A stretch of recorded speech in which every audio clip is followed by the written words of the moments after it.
오늘 말씀 28절을 보겠습니다. 베드로가 대답하여 이르되 주여 만일 주님이시거든 나를 명하사 물 위로 오라 하소서. 지금 베드로가 물 위를 걷도록 하겠다, 그렇게 예수님께 요청하라고 있습니다. 왜 갑자기 물 위를 건다 할까? 지금 여기는 갈릴리 바다인데요, 베드로가 왜 이렇게 생뚱맞는 얘기를 할까? 지금 예수님께서 이제 물 위를 걸어오시는 거예요. 근데 그 제자들이 봤어요. 그래서 제자들이 처음에 놀랬죠. 유령이다 그러고 놀랬단 말이에요. 근데 예수님께서 답하시기를 나 예수다라고 한 거예요. 그러니까 제자들이 이제 반신반의 하겠죠. 이거 분명히 유령 같은데. 예수님께서는 내가 물 위를 걸어왔어 이렇게 얘기하니까. 그러니까 베드로가 뭐예요? 만약에 그렇다면 예수님께서 물 위를 걸어오신다면 나도 물 위를 한번 걸어보고 싶다고 그런 거예요. 이제 이게 베드로식입니다. 이게 베드로식입니다. 우리가 어떤 일을 할 때 그 사람마다 특성이 있고요, 스타일이 있어요. 그리고 그 나라 내지는 그 민족의 고유한 어떤 스타일이 있습니다. 그러니까 음식이 일본식이랑 우리랑 좀 다른 게 뭐냐면, 우리는 좀 맵고 짠 거, 라면 중에는 우리가 뭐예요? 신라면이죠. 매울 신 그러면 하여튼 간에 뭐 오래도록 그냥 매울 신입니다. 매운 거 좀 그만 드세요. 근데 이상하게 매운 거 많이 먹거든요. 근데 일본 사람은 뭐 마늘 이런 거 싫어하잖아요. 매운 거 우리처럼 그렇게 자극적으로 안 할걸요? 그러니까 이제 아무래도 그 섬 그런 배경 때문에 그런 게 다 들어있는 것 같아요, 상품 속에. 그래서 뭐 축구를 하고 야구하더라도 일본식은 딱 있습니다. 축구도 조직력을 가지고 굉장히 이렇게 뭐 아기자기하게 해가지고 이제 뭐 한다 이렇게. 근데 우리나라 축구는 뭐 완전히 영국식은 아니지만 그래도 일본식은 아니에요. 우리는 주로 기로 해. 그래서 대한민국 그러면 어느 날 4강 갔다가 어느 날 망하기도 하고 그래요. 기로 합니다, 기로. 그게 다르거든요. 그게 이게 베드로식이에요, 베드로식. 다른 사람들이 유령이다 그러니까 확인차 그냥 나도 한번 물 위를 걸어보고 싶어요 라고 말하는 게 베드로식이에요. 베드로에게는 단점과 장점이 아주 극단적입니다. 그러니까는 단점이라고 말한다면 다른 제자들이 예수님 버리지만 나는 절대로 안 버릴 거예요. 그랬는데 사실은 예수님 모른다고 3번 부인했어. 그러니까 그러면은 또 베드로가 좀 손해본 거죠. 그런데 자, 오늘 같은 경우에 제자 중에서 물 위를 걸어본 사람이 있느냐? 없어. 다른 제자들이 안 하는 거 하겠다고 나서는 거예요. 그러니까 베드로는 굉장히 담대하고 열정적이고 과감하고 모험적이고, 두 번째라고 그러면 안 해. 첫 번째로 하고 말지. 그게 베드로예요. 우리에게도 이러한 믿음이 필요한 줄로 믿습니다. 그러니까 내가 확실하게 알고 믿어야 돼요. 그러니까 믿음이라고 하는 것은 헛된 것을 믿으면 안 돼. 진리를 믿어야 돼. 근데 진리를 믿는다고 하는 그것 가지고 나는 평생에 진리가 뭔지를 고민해 보겠습니다 라고 한다면은 그거는 또 좀 잘못된 거예요. 김익두 목사님이 부흥사로서 굉장히 그 일제시대 때 유명했는데, 우리 초창기 한국교회에. 근데 이제 신유의 은사가 많이 나타났대요. 집회를 하게 될 때 기적적인 사건들이 많이 나타나서 그거를 쭉 기록해 놓은 그런 증거들이 있다 이렇게 해요. 그러니까 한국의 정말 기적의 신유의 종 그러면 김익두 목사님이다 이렇게 얘기를 하는데, 자, 맨 처음에 이제 안진뱅이를 일으키는 기적이 일어날 때 어떻게 일어났냐면, 길 가다가 안진뱅이 본 거야. 그래서 성경에 나온 대로 해봤어. 예수님의 이름으로 일어나라 해서 손을 잡았더니 안 일어나더래. 그래서 일주일 내내 금식기도 했대. 그러고 나서 안진뱅이가 왜 안 일어나냐고, 성경에는 그렇게 했고 베드로하고 요한은 그렇게 했잖아요. 그러니까는 왜 안 되냐고. 그리고 기도를 열심히 금식기도 했대. 그러고 와서 또 해봤대. 그랬더니 손을 잡아서 뻘떡 일으켰더니 일어나더래. 그게 이제 시작이에요. 그러니까 우리에게 그런 게 있느냐? 자, 우리 주변에 안진뱅이 봤습니까?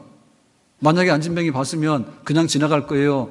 아니면은 뭐 안 됐다고 지나갈 거예요? 동전이나 주고 지나갈 거예요? 아니면은 성경대로 예수님의 이름으로 일어나라고 한번 해볼 거예요? 잘 안 하겠죠, 우리는. 왜냐하면 우리는 신사고 우리는 망신당하면 안 되기 때문에 손 안 댑니다. 근데 만약에 우리가 했다 치자. 했다 쳤는데 안진뱅이 안 일어나더라고. 그냥 눈만 쳐다보는 거예요. 당신 뭐 하냐고. 그랬으면은 일주일 동안 금식 기도하면서 다시 가서 안진뱅이 손잡아서 일으키겠다고 해서 하겠는가 이 말이지. 그게 이제 우리하고 차이예요.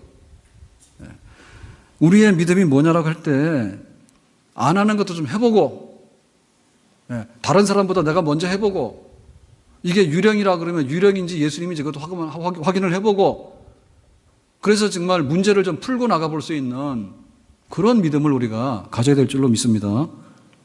자, 29절에 보니까 이랬죠. 오라 하시니, 베드로가 예수님에게 요청하잖아요. 예수님이 정말 유령이 아니라면 나도 한번 걸어보게 해달라고 했더니 예수님께서 그래 하자 했잖아요. 오라. 베드로가 배에서 내려 물 위로 걸어서 예수께 가되. 자, 이거는 역사적으로 한 번도 없는 일입니다. 물 위에 걷게 되면은 무슨 뭐 어떤 특수 장치가 아니면은 당연히 그 우리의 그 발바닥 면적으로는 그 물의 중력을 못 이기겠죠. 우리 몸의 무게를 중력의 법칙에 의해서. 그러니까 물속으로 빠지겠죠. 그런데 베드로가 물 위를 뚜벅뚜벅 걸어갔어요. 이런 역사가 있었어. 그러니까 이게 지금 베드로입니다. 베드로. 그러니까 우리의 믿음에 있어서 때로는 행하는 것이 우리의 믿음의 진정성의 여부를 알려주는 거예요. 내가 진짜로 믿고 있다고 나는 100% 정말 순도 100%라고 얘기를 하지만 자기가 현실 속에서 부딪혀 보지 않으면 자기 믿음이 진짜인 거는 우리가 확인할 수 없어요. 지금 우리는 굉장히 많이 배워요. 초등학교 6년, 중고등부 6년, 그 다음에 대학 가서 배우고 또 취업하기 위해서 또 준비하고 또 회사 가면 또 훈련을 해가지고 엄청나게 오랜 기간 동안에 지식을 배우고 공부를 한다고. 근데 사실상에 있어서 그 우리가 지식을 쓰느냐? 많이 못 써요. 많이 못 써요. 그러니까 우리가 알고 있는 지식은 어찌 보면 지식으로 끝나는 것이지 내 생활에 실제적으로 윤택한 그런 어떤 힘이 되기 어렵단 말이에요. 너무나 지식 풍부한 세상, 그러나 실제적으로 유용성이 많이 떨어지는 그런 교육, 이런 걸 우리가 하고 있다고. 그 원숭이 할머니가 자기가 이제 은퇴를 하게 되면 하는 일이 뭔지 알죠? 예, 손자 손녀들 그 육아를 감당합니다. 육을 감당합니다. 예, 교육 그럴 때 가르치는 거 하고 그 다음에 양육하는 거 있잖아요. 그걸 합니다. 육을 합니다. 그러니까 이제 원숭이도 살아가려면 먹는 것 중에서 이게 진짜 먹을 수 있는 건지 아니면은 이게 독성이 있는 해로운 풀이고 해로운 열매인지 이런 구분해야 되잖아요. 만약에 그걸 구분 못하면 원숭이는 멸종이야. 우리가 얼마 전에 그 가습기 살균제 때문에 발칵 뒤집혀 가지고 그 화학 물질을 만들었는데 그거 뭐 독성 실험 안 된 상태에서 막 상품화 가지고 막 팔아 가지고 사람이 죽었단 말이에요. 그러면 우리가 지금 굉장히 똑똑하다 하더라도 그거를 잘못 쓰니까 사람이 죽는 치명적인 그런 독성 물질을 만들어서 막 팔았잖아요. 우리가 똑똑하다 하지만 만약에 원숭이가 원숭이 수준대로 그냥 그렇게 살았다면 어떻게 될까? 원숭이는 다 멸종해야 되겠지. 잘못 먹어서. 근데 걔네들이 잘못 먹냐고. 잘못 먹지 않아. 그럼 뭐냐면 그게 할머니 되면 할머니가 진짜 손자 손녀들한테 데리고 다니면서 실습시키는 거야. 나무 올라가는 법, 그 다음에 열매를 분간해서 먹는 법, 이런 거 가르친다고. 못 들어보셨어요? 네, 원숭이 할아버지는 하는 일이 없습니다. 그럼 원숭이 할머니는 하는 일이 있습니다. 그러니까 우리의 믿음이라고 하는 것이 때로는 베드로식이 필요한 거예요. 아니, 어떻게 보면 우리의 믿음의 근본은 베드로식이야. 성경을 알면 뭐하냐고. 내가 생활해봐야지. 아, 성경이 진짜 유익하고 좋구나. 그걸 알게 되는 거죠. 기도해야 된다고 항상 마음에 부담감은 있어. 그렇지만 기도를 안 하는데 어떻게 기도 응답 받느냐 말이에요. 기도하는 게 중요한 거지. 네? 내가 전도를 해야 되는 거예요. 그런데 전도를 아무리 내가 하겠다고 하는 그런 마음에 이런 건 있고 전도 교육을 받았다 하더라도 실제로 그 전도를 행해보지 않고 어떻게 전도가 되냐. 우리 교회에서는 오이코스 관계전도 하라잖아요. 그러니까 우리 주변에 많은 사람들이 있지만 그 중에 보면 관계성도 좋고 수용성도 좋고 이런 말하자면 익은 고구마들이 있거든요. 그러니까는 잘 분간해서 정말 예수 믿으라고 초청하게 되면 그 중에는 많은 열매가 있게 된다. 그러니까 관계성 속에서 우리가 전도 생활을 해라 이렇게 하는데 그거 우리 세미나에서 배웠지만은 실제로 내가 기도하면서 내 주변에 있는 사람이 10명인데 10명 중에 줄을 세어보니까 관계성과 수용성이 좋은 사람들이 누구더라. 그러니까 내가 좀 더 잘 섬기고 사랑을 베풀면 정말 호감을 가져가지고 교회로 나올 수 있겠다라고 해가지고 하는 거 실행을 해야 되겠죠. 예? 그러니까는 행동하는 능력이 결국에 우리의 믿음의 변화고 이것이 곧 우리의 삶의 모든 것들을 막아내고 해결할 수 있는 그런 능력이 되는 줄로 믿습니다. 우리가 지금 경제적으로 또 어려움에 봉착해서 전 세계적으로 어렵다 하는데 우리나라도 예외가 아니고 굉장히 이제 또 폭풍이 몰아치고 있습니다. 근데 우리가 기억해야 되는 게 있냐. 우리가 IMF 때 어떻게 했느냐. 빠져 죽었느냐. 안 빠져 죽었다고. IMF 때. 외환위기 때. 그리고 우리 한국 사람들이 지금 전 세계적으로 가지고 있는 그 성공의 그 인자가 뭐냐면 빨리빨리야. 예? 서울역, 서부역 건너편에 만리동이 있는데요. 그 만리동의 봉제 공장이 요즘에 다 문 닫는다잖아. 거기서 물건 해가지고 동대문으로 막 가져갔는데 그게 그날 주문을 하게 되면 디자인해가지고 물건 만들어서 다림질까지 해가지고 배달까지 딱 해가지고 그날 이제 저녁에 팔 수 있도록 그렇게 하는 거라거든요. 근데 그거 넘어가려면 서울역 앞에 고가도로가 있는데 그 고가도로 철거를 했잖아요. 그러니까는 30분인가 얼마가 더 걸린대요. 그래서 지금 그게 안 된다는 거야. 그래서 그 만리동 봉제 공장들 막 문 닫고 이쪽으로 다 넘어간다 하더라고. 그게 우리 현실이에요. 그러니까 우리나라 사람들이 그렇게 열심히 살고 그렇게 역동적이고 민첩해요. 그게 우리 힘이야. 그러니까 우리가 그런 거 잊어버리면 안 되죠. 예? IMF 때도 극복한 그런 경험이 있고 빨리빨리 살아서 열심히 살아서 다른 나라 못하는 거 해낸 그런 경험이 있고 그런 용기와 이런 것들 자신감들을 잊어버리면 우리는 안 되는 거예요. 그래서 우리의 믿음도 마찬가지입니다. 우리가 우리의 믿음을 어떻게 해나갈 건가라고 하는 데 있어서 우리의 스타일들을 잊어먹어서는 안 돼. 우리 한국교회는 새벽에 모여서 기도하는 걸로 전 세계적으로 유명합니다. 그러면 그건 전 세계적으로 있냐면 우리만 있는 독특한 새벽에 모여서 했던 그런 기도회는 그게 이제 우리 교회를 지금까지 만들어낸 굉장히 원동력 중에 하나거든요. 그러면 지금 우리가 기도하는 불을 껐단 말이에요. 일단 간에 기도불을 켜고 봐야 된단 말이에요. 예? 지금 우리는 굉장히 이렇게 뭐 교회에 대해서 핍박이 있다고 얘기하지만 이 핍박은 아무것도 아닙니다. 초창기에는 교회 나가면 집 나가라 했단 말이에요. 집안에서. 굉장히 현실적인 핍박을 굉장히 많이 받았습니다. 예? 그런 상태에서 우리가 교회 첫 발을 들여놔가지고 교회가 하나둘 모이기 시작한 거예요. 지금 주 5일제를 하고 있잖아요. 주 5일제 하고 있는데 뭐가 그렇게 불리합니까? 신앙생활 하는데 마음만 먹으면. 예? 주일날도 다 나가서 공장이 막 돌아갔기 때문에 일을 했잖아요. 지금은 쉬라 하는 거 아니야, 쉬라 하는 거. 그렇기 때문에 우리가 어떻게 주일 성수했는가? 우리의 기본적인 그런 스타일들 잊어버리면 안 돼요. 우리가 어떻게 새벽에 불을 밝히면서 기도했는가 잊어버리면 안 돼. 우리 교회가, 한국교회가 살아남게 된 것은요, 삼자의 선교 원칙이라는데 자립자전 자치 이렇게 했는데 예를 들면 자치 그럴 때, 자전 그럴 때 우리 스스로 전도한다는 거거든요. 그러니까 신학교 세웠다고. 그래서 얼마 안 돼가지고 신학교를 세워가지고 우리 한국 목사들을 많이 배출했어. 그러니까는 한국말로 설교를 해야지 속 시원하게 전달이 되고 받는 사람도 마찬가지지. 통역해서 한국말인지 미국말인지 모르는 그런 말 해가지고는 은혜가 안 되잖아요. 그래서 아예 초창기부터 그 신학교 세워서 우리 목사들을 많이 배출을 했습니다. 그게 바로 자전입니다, 자전.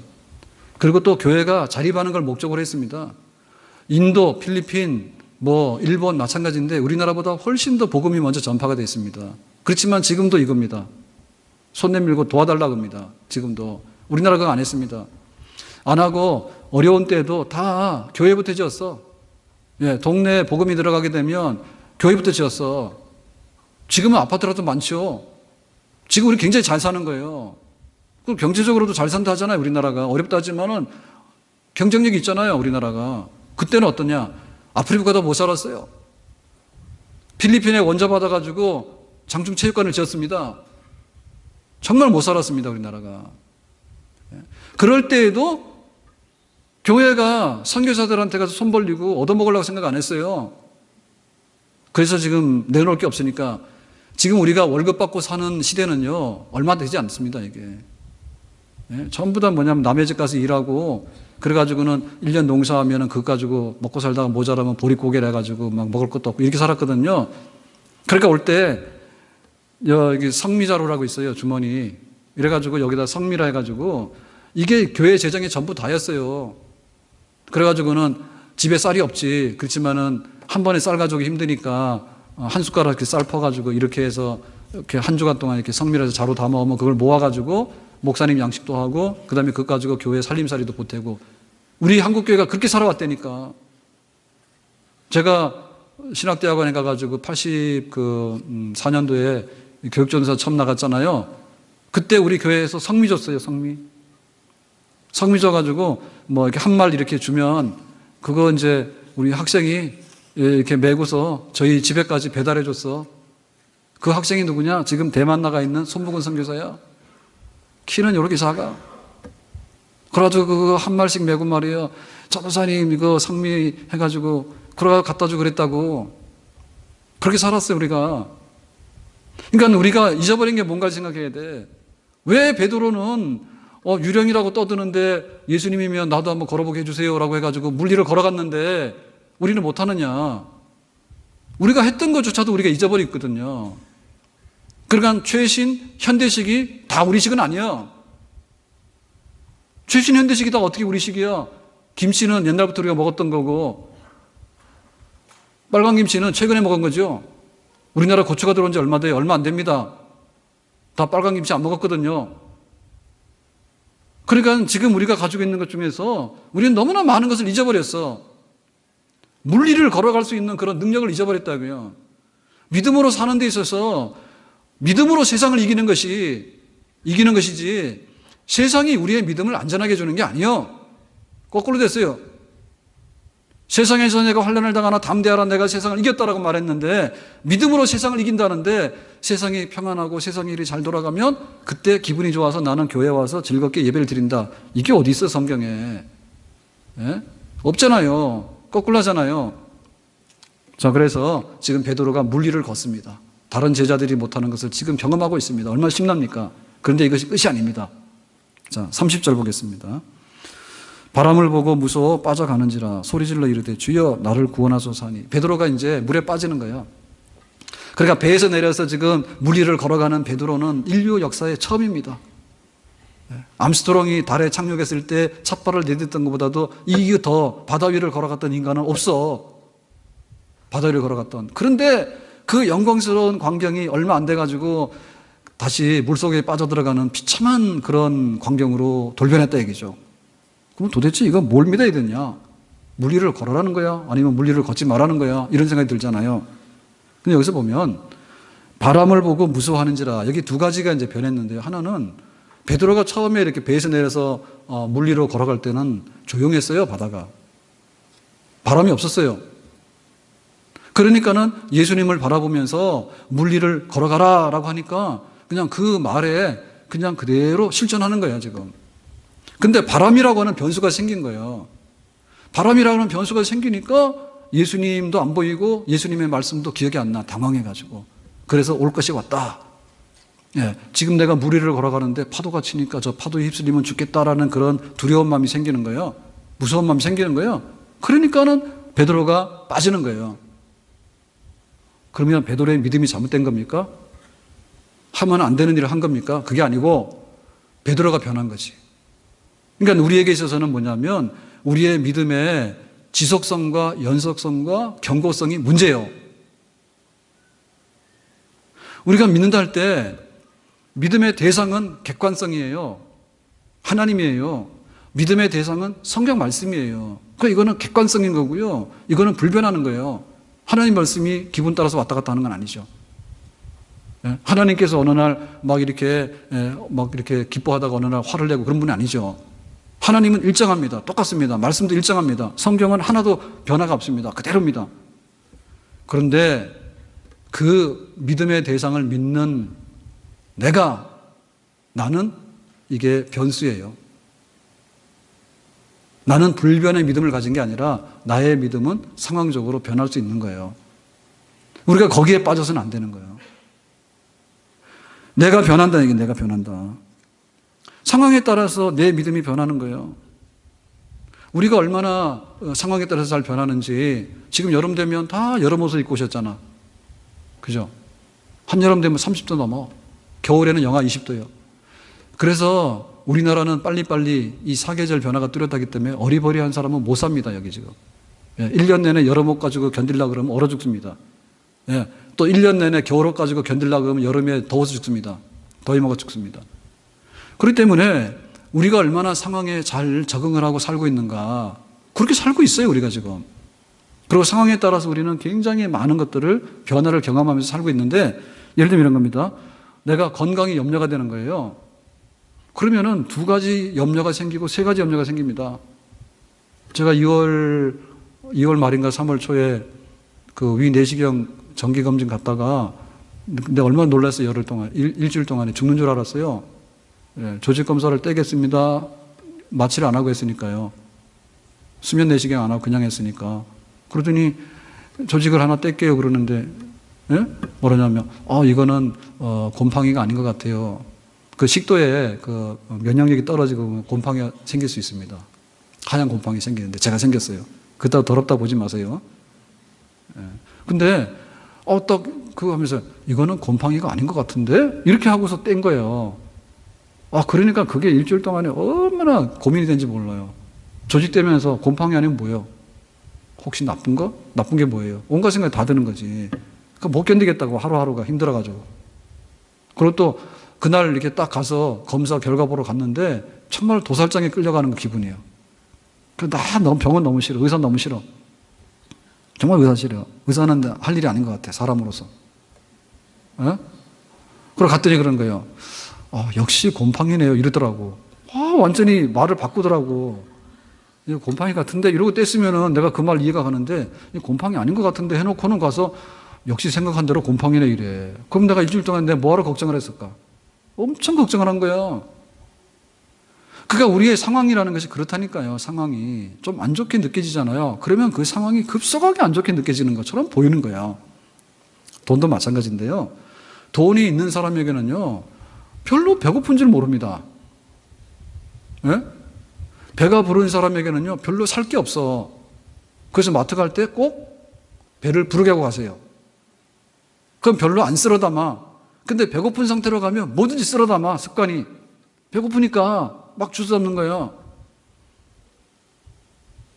그래서 마트 같은 데서도 왜 음악 이렇게 내보내잖아요. 그럴 때 매출 올리려고 뭐 어떤 거 올리긴 되겠습니다. 신나는 거 하면은 막 올라갑니다, 매출이. 근데 그거 장성곡 틀어놓으면요, 다 바구니 내려놓고 집에 가버립니다. 안 사고. 우리가 그 거제도 가면은 외도라고 있잖아요. 그 외도 가면 사실은 뭐 그렇게 천국이 아닌데 뭐 천국이라고 그래가지고 관광객들이 엄청 많이 갑니다. 가면은 딱 배 타고 들어가면은 그 음악이 나오잖아요. 그거 완전히 고도의 상업적으로 만들어낸 음악들입니다. 만들어낸 게 아니라 그 편집해 놓은 음악들입니다, 그거. 그렇게 돼 있어요, 다. 사람이 거기 상황에 얼마나 깊이 빠져드는가. 만약에 나한테 미운 사람이 있잖아요. 그 미운 사람이면 저 인간이 미우면 저 인간에게 나쁜 일이 생겨야 됩니다. 내가 미워하니까. 근데 내가 미워하는 그 인간이 나쁜 일이 생기기 전에 내가 소화부터 안 되고 불면증부터 오게 되고 내 화병이 커지죠. 미워 안 해봐서 모르시는가 봐. 미워하면 저기는 멀쩡한데 내가 먼저 죽더라고. 그거 왜 그럴까? 우리가 더 영향을 받는가? 그 사람 눈치 못 채. 내가 미워하는지 눈치를 못 채. 그런데 나는 내가 미워하니까 나는 상태가 점점 더 미워져요. 점점 더 미워요. 점점 더 안 되고 막 뭐든지. 그러니까 내가 또 손해를 엄청 보는 거야. 미우면 저 사람이 손해를 봐야 되는데 내가 손해를 본다고. 실제로 보면. 반대로 말하면 못 가요. 내가 돈이 없어도 나는 살 수 있어. 이런 마음을 가지면 진짜로 그거를 또 그렇게 느껴. 그래서 지리산에 들어간 시인이 그랬죠. 자기 3년 동안에 120만 원 가지고 썼다나 그렇잖아요. 3년 동안에 총 생활비 지출비가 120만 원을 살았다는 거야. 그러면서 그걸로 사는 동안에 지리산에 들어가가지고 노숙도 하고 그 다음에 막 빈집에 가서 살기도 하고 그러면서 지리산을 구석구석이 다 구경을 한 거야, 몸으로.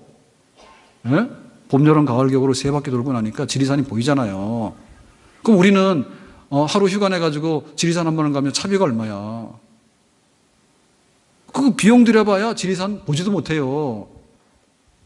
그러니까 없는 사람이 진짜 없다 생각하면요, 배짱이 세가지고요, 세상 다 가집니다. 걱정할 게 없습니다. 없는 사람은. 있는 사람이라 걱정하지.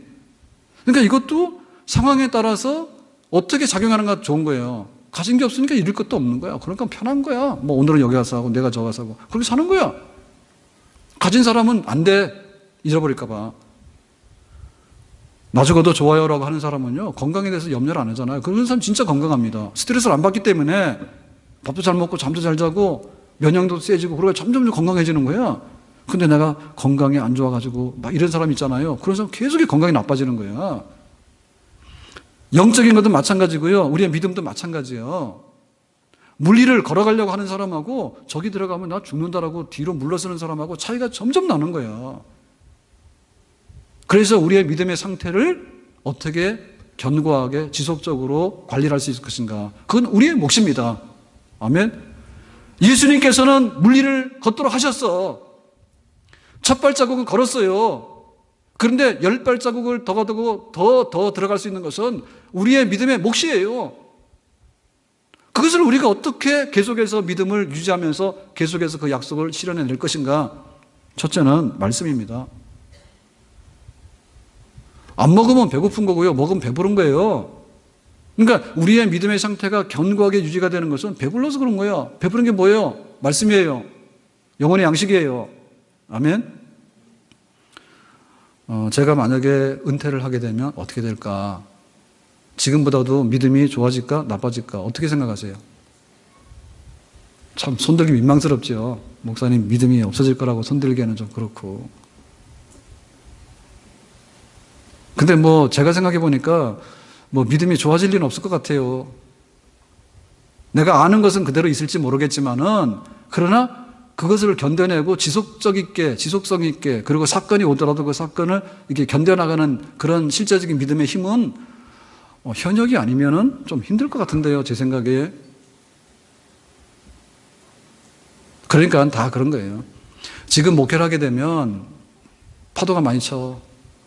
그러니까 또 말씀을 전하고 이렇게 막 하니까 또 믿음의 역사가 있으니까 또 파도를 헤치고 나가는 거예요. 근데 만약에 은퇴를 해서 조용히 앉아 있으면 파도 칠 일이 없겠죠.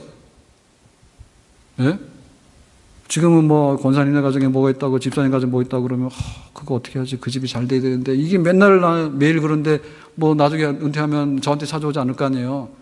그러니까 나는 양식을 조금만 먹어도 되겠죠. 예, 3일에 주간 그릇 먹어도 살 것 같습니다. 근데 지금 하루 3시4끼 다 먹어야 됩니다. 그러니까는 우리의 그 말씀의 양식이라고 하는 것이 지금 오늘의 양식이에요. 말씀의 양식이 오늘의 양식이에요. 아멘?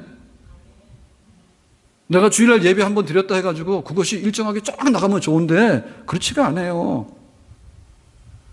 여기 있을 때는 지금 100이에요. 말씀을 듣고 쫙 해가지고 내가 이렇게 가야 되겠다 하는데, 계단 밑에 내려가면 내려갈수록 계단 하나를 밟으면 믿음이 하나가 떨어져. 그래서 엘리베이터 타고 딱 지하실에 가서 차를 운전해서 나가는 순간에 이미 많이 떨어졌어. 그리고 집에 가잖아요. 그러면 집에 가면 또 믿음이 또 떨어져. 회사 가잖아요. 그러면 또 여러 가지 일에 휘둘리고 나면요, 믿음이 그냥 막 또 떨어집니다.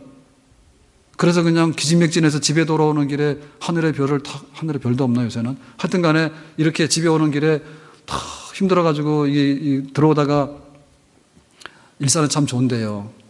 그래서 저 공원에 가는 산책로 같은데 거기 주저앉아가지고 좀 있어 보세요. 그러면요, 바람도 굉장히 아주 신선하고, 이렇게 또 나무를 보고 그러면 살 힘이 생겨. 그가 집에 들어올 때는 파김치가 돼서 들어오잖아요. 안 그렇습니까? 그러면은 말씀은 어디가 있어? 말씀 어디 갔냐 말이에요. 그러니까 말씀이 계속해서 공급이 돼야 됩니다. 말씀이. 소년이라도 피곤하며 곤비하며 장정이라도 넘어지며 쓰러지되 오직 여호와를 앙망하는 자는 새 힘을 얻으리니, 하나님 말씀이 나에게 지금 새 힘을 줘야지. 아침에도 새 힘을 주고 점심 때도 새 힘을 주고 저녁에도 새 힘을 줘야죠. 계속해서 그 말씀을 읽고 듣고 공부하고 묵상하고 암송하고, 하나님은 우리 속에 임재하실 때 하나님은 말씀을 드러내시면서 우리 속에 함께 하시는, 임재하시는 임마누엘 하나님이 되시는 줄을 믿습니다. 아멘. 바다 위를 걸어갈 수 있는데 말씀 없으면 갖다 주지 않는 거예요. 두 번째로는 기도입니다. 기도를 하게 되면 그 믿음의 지속적인 역사들이 계속 나타나요. 그러다 기도를 쉬잖아요. 그러면 믿음이 풍선에 바람 빠지듯이 쭉 빠져버려요.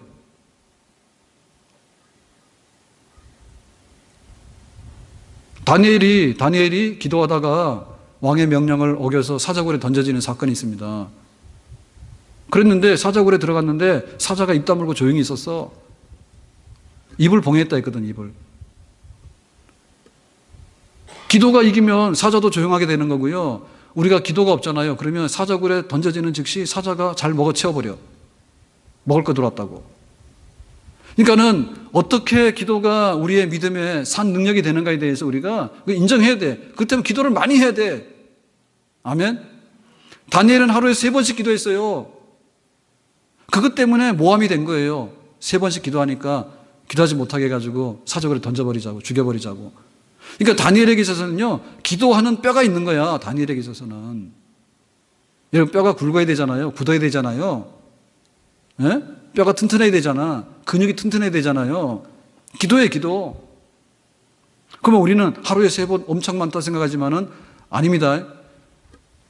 바울은 말하기를 그랬어요. 쉬지 말고 기도하라고 그랬어요, 신약 성경에는. 그러니까 구약시대 때 살던 사람은 하루에 3번 하면 돼. 아침, 오전 9시, 12시, 오후 3시 3번 하면 되는데 지금 우리에겐 그게 아니에요. 쉬지 말고 하라 그랬으니까 24시간. 그것도 우리가 입을 열어가지고 24시간 하는 게 아니라 무시로 성령 안에서 기도하래. 성령의 말로도 할 수 없는 탄식으로 기도하래. 그러니까 수준이 높은 거예요. 더 높은 수준의 기도가 있을 때 비로소 우리는 그 무리를 걸어가게 되고 우리의 믿음의 지속성을, 연속성을 계속해서 담보할 수 있다. 그렇게 얘기하는 거죠. 큰 물결이 일어나 나 쉬지 못하나 이 풍랑이 연하여서 더 빨리 갑니다. 아멘. 새벽에도 기도하시고 오전에도 기도하고 점심때도 기도하고, 기도 그냥 우리의 뼈가 되고 우리의 근육이 돼야 됩니다. 아멘. 뭐 차 운전하고 갈 때도 뭐 다 하는 건 아니지만은 기도하고 갈 수 있잖아요. 제가 기도하는 시간 중에서 제일 중요한 시간은 4층 목양실에서 만나올에 점심 먹으러 내려올 때 제가 다니는 계단 여기단입니다. 이 계단. 비상계단으로 다니는데 그 기도하는 시간이에요. 웬만한 거 다 합니다. 예? 기도 우리가 할 때 뭐 30분, 1시간 한다는데요. 기도 많이 하다 보면요. 30분짜리도 3분 만에 할 수 있어. 웬만하면 다 해. 잠자기 전에도 기도하는 거죠. 그러니까 기도가 나의 힘이 되어라. 나의 힘이 되신 여호와여 그랬는데 기도 없이 어떻게 우리 믿음에 힘이 생기겠냐고. 기도 없이. 우리에게는 그런 결단력이나 우리에게는 그런 능력이 없어요. 물로 빠지는 거예요, 그냥. 기도하는 힘으로 버티는 겁니다. 에스더는 죽으면 죽으리라고 나갔어요. 근데 그 당시에 유대인들이 학살당하게 됐는데 지금 그거를 가서 왕한테 얘기해가지고 그거를 이제 죽지 않도록 해야 되는 겁니다. 그러니까는 에스더가 그러잖아요. 왕에게 찾아갔을 때 왜 왔니? 그러면 죽는 거예요. 자기 스스로 못 찾아가. 왕이 불러야 가는 거지. 그래가지고는 자기가 목숨이 달린 문제잖아. 그 다음에 유대인이 학살당하게 됐다고 그 정치적인 사건이잖아요. 정치적인 사건은 그냥 이렇게 안부 인사가 아니잖아요. 그랬을 때 정치적인 사건인데 유대인 얘기 왜 하냐고. 내가 지금 유대인이잖아요. 에스더는 자기가 유대인이라는 얘기를 안 했단 말입니다. 그러니까 페르시아 왕이 모르는 거예요. 그러니까는 그 어마어마한 자기의 출생의 비밀을 알려야 돼.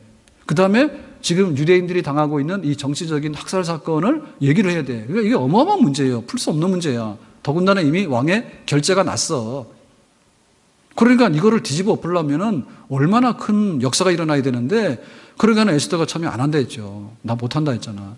그때 나중에는 하게 되는데, 그러면 딱 한 가지 희망은 있다. 기도다 이거예요. 그래서 내가 3일 동안에 금식해서 기도하고 죽어도 좋다. 그러고 나갔더니, 그리고 온 유대인들이 함께 금식해서 기도했죠. 그러니까 기도하는 능력이 결국에 그 유대인 학살 사건을 구원의 사건으로 바꿔놓을 수 있는 믿음의 역사를 일으키게 되는 그런 힘의 원천이 되는 줄로 믿습니다. 아멘.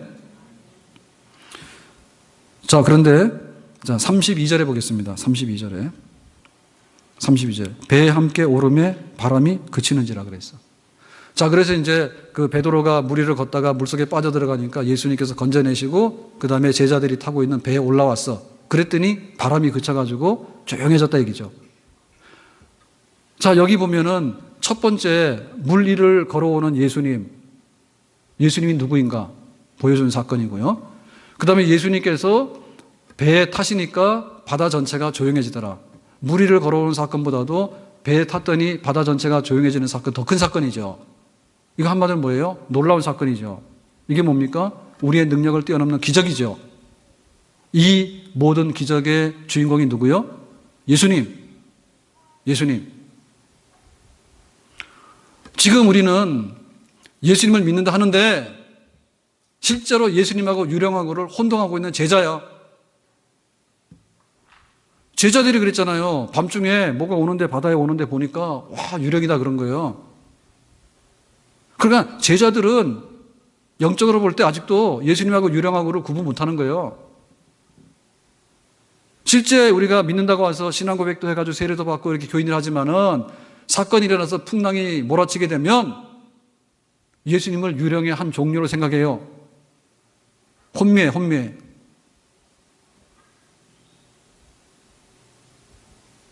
예수님이 우상의 하나예요. 예수님에 대해서 정말 예수님 누군지 몰라. 예수님하고 유령하고를 구분 못하는 사람, 예수를 믿는다 하지만 유령을 믿은 거예요. 사건이 불리하니까 아이고 나 안 되겠네 하고 그냥 보따리 사서 가버리는 거예요. 예수님이 사라졌죠. 어느 날 갑자기 예수님 유령이 된 거예요. 나하고는 아무런 상관없고 제발 좀 나에게 나타나지 마세요. 유령은 있는지 없는지 나는 몰라요. 그거 아니에요. 거기서 우리 깨어나야 되는 겁니다. 예수님은 인간으로 오신 하나님입니다. 예수님은 하나님 아버지와 함께 천지 창조를 계획하시고 천지 창조를 실행에 옮기신 창조주입니다. 예수님께서는 타락하고 범죄한 인간을 세상을 구원하기 위해서 하나님께서 보내실 때 기꺼이 순종해서 인간의 몸으로 오셔서 이 땅에서 십자가의 고난을 받으시고 죽으신 지 3일 만에 부활하심으로 우리에게 구원의 길을 열어놓으신 우리의 구원자이십니다. 아멘? 파도가 치고 물속에 빠지더라도 예수님은 예수님이라 해야지요. 아멘? 막 이게 건강이 위태로울 것 같아요. 그러니까 갑자기 예수님이 유령으로 변했어. 예? 막 좀 이렇게 물질이 어렵고 막 회사 어렵고 직장 어려우니까 그때부터 막 정신이 오락가락 해가지고 예수님이 유령으로 변했어. 그 예수님이 유령으로 변하니까 예수님을 찾아라 그냥. 우리의 문제는 빠져들어가는 게 문제가 아니라 풍랑이 문제가 아니라 예수님을 예수님으로 보고 예수님을 예수님으로 인정하고 예수님을 예수님으로 믿는 것이 안 되는 것이 문제입니다. 정신을 차려야 됩니다.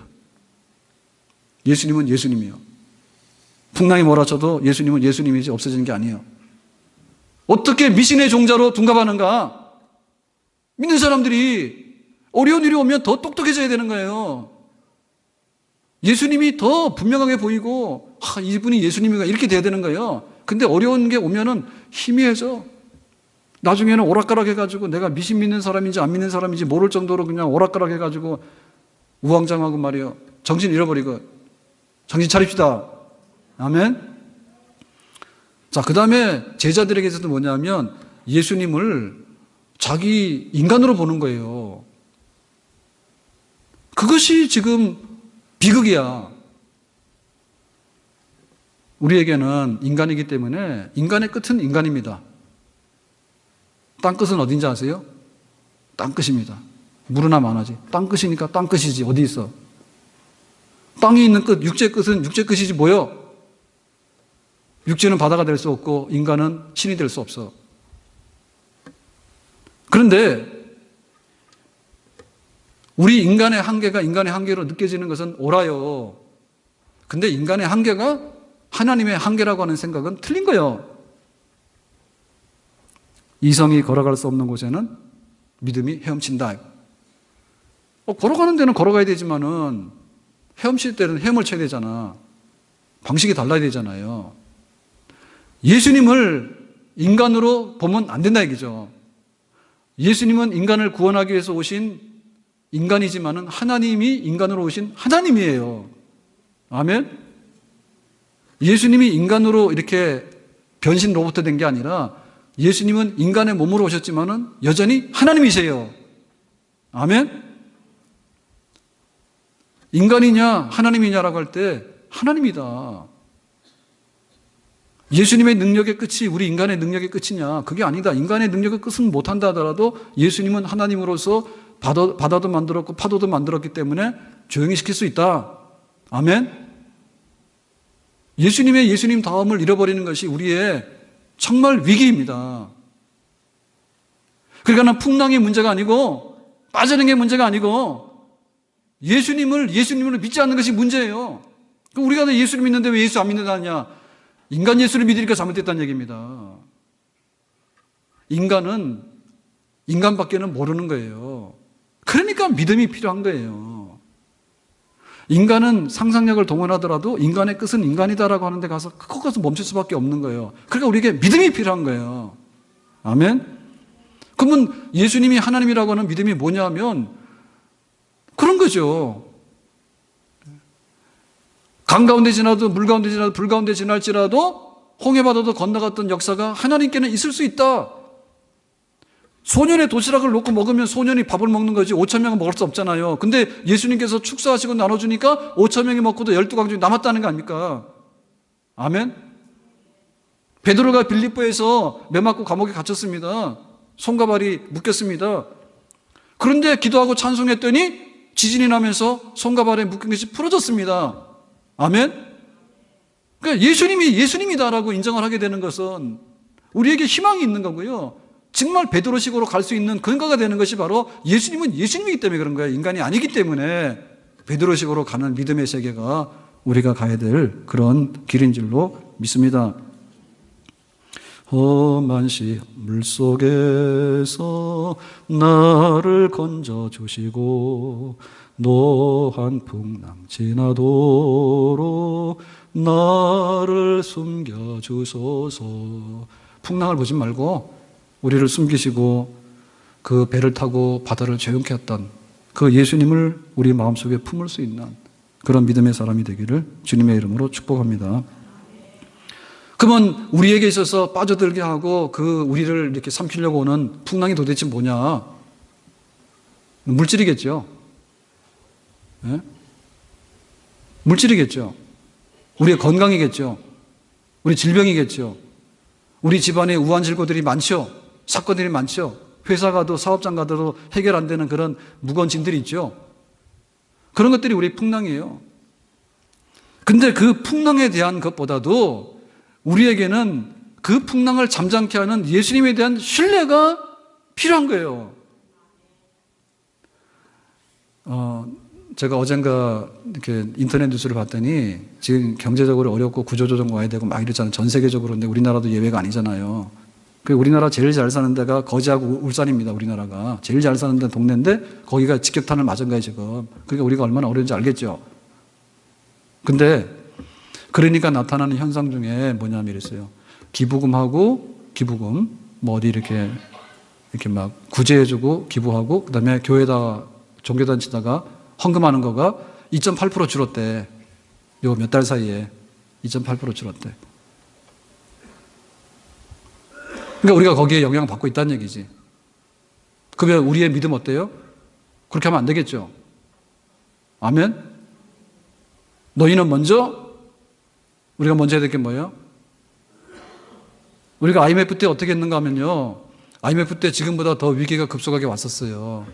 그러더라도 정말 크리스찬들, 신자들은 줄이는 항목 중에서 제일 마지막까지 지켜나갔던 것이 헌금이요, 11조요. 우리가 IMF 이겨나갈 때 그런 믿음이 있었어요. 근데 지금 우리가 그런 것들이 자꾸 사라지는 거예요. 세상이 어렵다는 데 대해서는 동화가 되는데 믿음의 사람들이 어떻게 세상을 이겼는가에 대해서는 동화가 안 되는 거야. 일방적으로 두드려 맞는 거예요, 우리가. 그러니까 세상의 파도를 맞는 것도 우리가 억울하고 우리가 상처를 입는 일인데 그로 인해 가지고 믿음조차라도 다 꺾어버리면은 살아날 길이 없는 것이죠. 네? 그 IMF 때 간증하는 중에 이런 간증이 있었습니다. 그 신문사 기자인가 그랬는데 해고당했어. 그래가지고는 오늘날 갑자기 살 길이 없으니까 대학 다니는 두 자녀가 휴학을 하고 그 다음에 부부 두 자녀하고 해서 넷이서 김밥집을 열었대. 그래서 교회를 갔더니 성경 공부를 갔는데 11조를 하라 그러더래.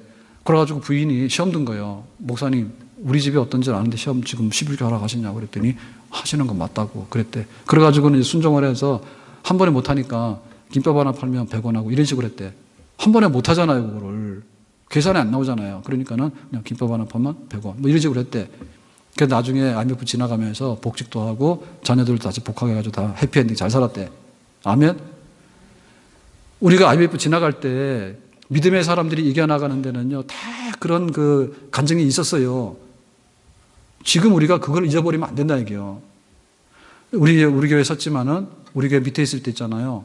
그때 우리 2000년도에 여기 지금 지어서 들어왔었는데 우리 땅 여기 지금 300평 사놓고 IMF 터진 거 아니에요. 97년, 98년 해가지고. 그래가지고 여기 교회 짓겠다는 얘기들. IMF 때 무슨 교회를 지어? 이러고 막 이렇게 조롱하더라고. 그런데 IMF 때 그 작은 교회지만요, 건축하는 회사들이요, 일감이 없어가지고요, 그냥 막 해줬어요. 돈 안 주고 해준 건 아니고, 정말, 그때는 그럴 수 있는 거죠. 그죠? 그러니까 우리가 손해 안 봤어. 그리고 옛날에 교회 그렇게 지은 거예요. 정상적인 것 같으면 회사에서 그렇게 안 하죠. 그거 그렇게 해서 했던 거예요. 지금까지 우리 교회가 그렇게 막 여유가 있는 그런 상황은 아니지만은 그래도 미끄럼 탄 적 한 번도 없어. 우리가 막 이렇게 혼미해가지고 유령인지 예수님인지 모를 이렇게 되면 교회가 손해를 봅니다. 그렇지만 제정신이 있는 교회는 손해를 안 봅니다. 아멘? 제정신이 있는 성도들은 세상 나가서 파도에 휩쓸리지 않습니다. 아멘? 교회 몸으로 봉사하고 물질로 봉사하고 기도하러 살아가는데 잘못된 게 뭐가 있어요? 없습니다. 아멘? 그 믿음을 가져야 돼. 까마귀가 그리 시냇가에 숨은 엘리야 선지자에게 찾아와서 아침 저녁으로 떡과 고기를 가져다 줬다 했잖아요. 네? 기근의 때 먹을 게 어디 있습니까? 까마귀가 무슨 배달합니까? 자기가 먹어치우지. 근데 그렇게 안 했다 했잖아. 그래서 우리는 하나님 앞에 이 지금 풍랑이 거세다고 거기에 자꾸만 바라보면서 거세다 그러면 소화도 더 안 되고요. 돈 없다 그러면 더 배고프고요. 돈 쓸 때 더 많아지게 되는 거예요. 아프다 그러면 더 아파. 미워하면 미워할수록 내가 먼저 죽어버려. 영적으로 마찬가지요.